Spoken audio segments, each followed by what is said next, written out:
트럼프 이익에 있어서 일론 머스크의 역할이 과연 어디까지 확장될지 여기에 대해서 논란이 커지고 있습니다. 도널드 트럼프 당선인이 깊이 신뢰한다는 이유로 머스크가 과도한 영향력을 행사하려고 하고 있다는 비판이 나오고 있는 가운데 중국에 테슬라 공장을 둔 머스크가 과연 중국 정책에도 개입할 수 있을지 이것이 큰 관심사항으로 떠오르고 있습니다. 와이타임스가 이 문제를 짚어봤습니다. 지금 시작합니다.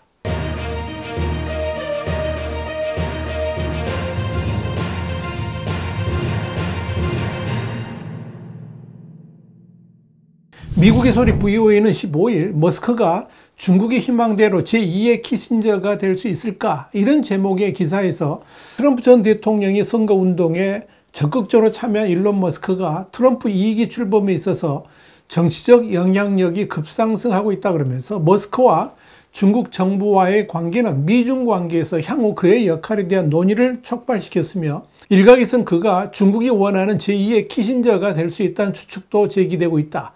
이렇게 보도를 했습니다. 머스크는 이 트럼프의 당선 직후부터 최측근으로 급부상하면서 기존 측근들 사이에서 불만이 터져 나올 정도로 활동 반경이 넓어지고 있고 또 무소불위로 활약을 하고 있습니다. 미국의 NBC는 14일 트럼프 당선인의 측근 사이에서 머스크 CEO의 행동이 위험수위에 도달했다라는 시각이 확산하고 있다. 이렇게 보도할 정도입니다. 대선 이후 집에도 가지 않고 트럼프 당선인의 마라라고 리조트 등 지근거리에 머물면서 측근 그룹의 정권 인수 작업에도 참견하는 등 영역을 침범하는 경우가 적지 않다 하는 이야기입니다.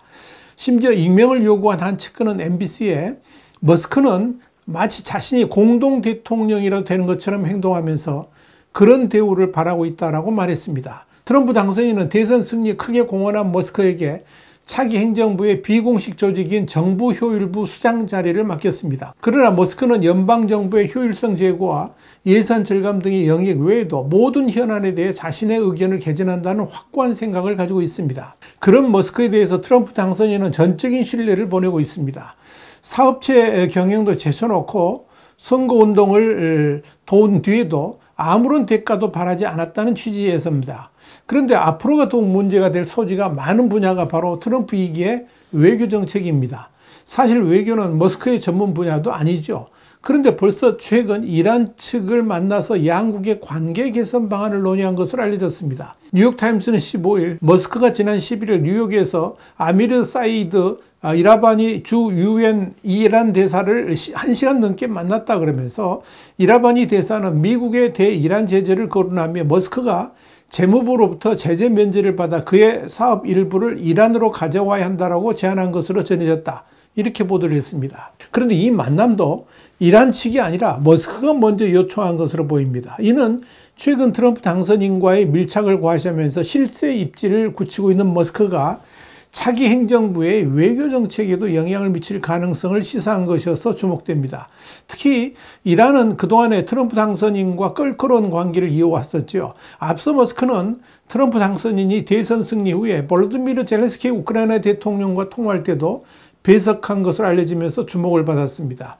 머스크가 2022년부터 블라디미르 푸틴 러시아 대통령과 정기적으로 소통했다는 월저널의 보도도 나왔습니다. 다만 러시아는 가짜 정보라면서 해당 보도를 일축했었습니다. 중요한 것은 이런 머스크의 외교적 행동이 트럼프 당선인과의 교감에서 비롯된 것인지 아니면 머스크 독자적 행동인지 여부입니다.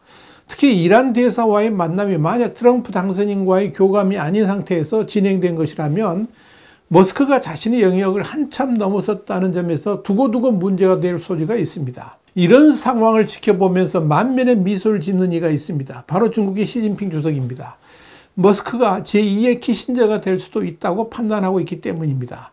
지난해 11월 타기한 헨리 키신저는 지난 1971년 베이징을 방문한 이후에 미중 관계를 획기적으로 진전시킨 인물로 평가를 받습니다. 키신저는 공직에서 물러난 이후에도 비공식 외교 사절로서 중국 지도자들을 계속 만나 미중 양국의 외교 활성화에 큰 도움을 줬습니다. 특히 시진핑 주석과는 막연한 사이로 알려져 있습니다. 키신저의 사망 이후에 미중 관계 활성화를 조련해줄 비공식적 인물이 없어서 예를 태우던 중국의 시진핑 주석에게 머스크는 사실 구세주와 같은 존재라고 아니할 수가 없을 겁니다.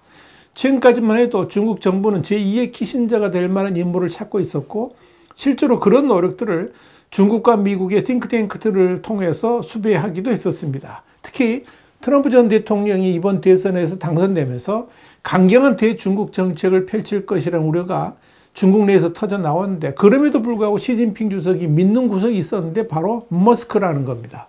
여기에 대해서 미국 CSIS의 선임 고문이자 중국 비즈니스 및 경제 디렉터 프로그램 책임자인 스콧 케네디는 지난 몇 달 동안 중국에서는 머스크가 새로운 키신저가 돼서 미국과 중국 간의 거래를 중개할 수 있는지에 대한 호기심이 널리 퍼져 있다. 이렇게 VOA에 말했습니다. 사실 머스크는 미중 간 기술 디커플링에도 분명하게 반대 의사를 표명하고 있습니다. 실제로 머스크는 지난해 중국 방문 당시에 중국 관리들에게 미국의 디커플링 정책이 잘못됐다며 비판한 적이 있었습니다. 이는 트럼프 2기의 대중국 정책과도 전면 대치됩니다. 영국 왕립합동국방안보연구소 RUSI의 부연구원이자 중국 외교정책 전문가인 사리 아르고 하브레는 VOA에 머스크의 외교적 활동은 중국 내 테슬라의 사업 확장에도 엄청난 도움이 될 수 있을 것이며 또한 트럼프 당선인과의 깊은 관계는 트럼프와 시진핑 사이의 의사전달 통로이자 중개자로서의 역할도 가능할 것이라는 기대를 중국은 가지고 있다고 관측을 했습니다. VOA는 이어서 중국은 특히 관세 문제에 대해서 머스크가 역할을 해주기를 강력하게 원하고 있다 그러면서 트럼프 2기의 대중국 정책이 강경 일변도로 갈 가능성이 높은데 이를 완화시키는 데 있어서 머스크의 역할이 중요할 수 있다고 설명을 했습니다. 그렇다면 머스크가 과연 미국의 대중국 정책까지 깊이 개입할 수 있을까요?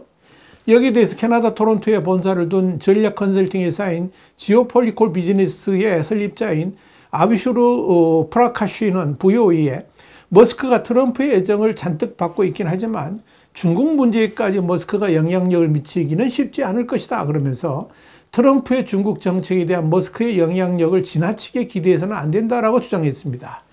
프라카슈는 이런 이유로 머스크는 키신저와는 다르게 미국과 중국 사이의 브로커로서 이해상충으로 인한 저항에 직면하게 될 것이다 이렇게 설명했습니다. 여기서 이해상충이란 말이 나오는 것은 테슬라의 전 세계 판매량 중 33% 정도가 중국 시장일 정도로 비중이 크기 때문입니다. 프라카슈는 더불어서 트럼프 당선인은 미국에 대해 중국 정책에 대한 반응을 알아보기 위해서 머스크를 활용할 가능성이 있다고 말했습니다. 그런데 눈여겨볼 점은 대만에 대한 머스크의 입장입니다. 월저널은 지난 10월에 푸틴 러시아 대통령이 지난해 말 머스크에게 대만에 대한 스타링크 서비스를 활성화하지 말아줄 것을 요청했는데 러시아 정부 당국자들은 러시아가 머스크에게 그런 요청한 것은 푸틴이 시진핑에게 호의를 베풀기 위함이었다라고 보도한 바 있습니다. 머스크는 지난해에도 대만을 중국의 하와이에 비유해서 논란을 일으키기도 했고 파이낸셜 타임스와의 인터뷰에서는 대만을 홍콩과 유사한 특별 행정구역으로 만들자 이렇게 제안한 바 있습니다. 니케이 아시아는 14일 트럼프는 대만 문제에 대해 머스크의 길을 갈까 아니면 루비오의 의견을 따를까 이런 제목의 레브 나흐만 대만 국립대 국가개발대학원 정치학 교수의 기고를 통해서 마르코 루비오 국무장관 내정자는 확고한 대만 지지 의지를 가지고 있지만 일론 머스크의 경우는 전혀 그렇지 않다 그러면서 이 트럼프 당선인은 우크라이나의 젤렌스키 대통령과의 통화에 머스크를 동석시켰는데 이는 머스크가 외교 문제까지 개입될 가능성이 있다는 점에서 중국 및 대만 문제에도 머스크의 입김이 닿을 수 있다는 우려가 나온다라고 짚었습니다. 니케이는 이어서 머스크는 대만이 중국의 일국 양제를 받아들여야 한다고 주장했다 그러면서 머스크는 공화당 내 많은 목소리와 마찬가지로 대만과 우크라이나와 같은 민주주의 국가를 지원하는데 별 관심이 없는 듯 보인다라고 꼬집었습니다. 문제는 공화당 내 이런 목소리들이 동아시아 지역의 안정을 해칠 가능성이 있다는 점입니다. 이런 점에서 트럼프 당선인이 과연 중국 문제에 강경하면서 대만을 반드시 미국이 지켜야 한다고 생각하는 루비오 국무장관 내정자의 말을 따를지 아니면 머스크와 일부 강경 공화당 미국 우선주의 주창자들이 내세우는 대로 중국 배려 차원에서 대만을 포기하는 길을 가게 될지 주목된다는 것이 니케이의 결론이었습니다. 그러나 미국의 주류는 대중국 정책을 강하게 압박하는 쪽으로 가야 한다는 것인데 머스크는 당연히 이를 못마땅하게 여길 가능성이 높습니다. 그래서 트럼프 당선인과 머스크의 관계가 궁극적으로는 파국을 맞을 것이다. 이런 전망도 나옵니다.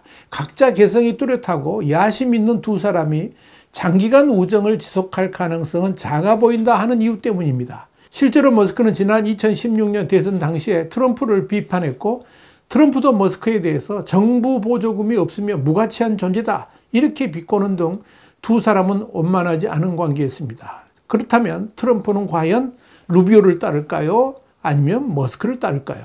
화이트하면 국제정세 분석의 주북이었습니다. 감사합니다.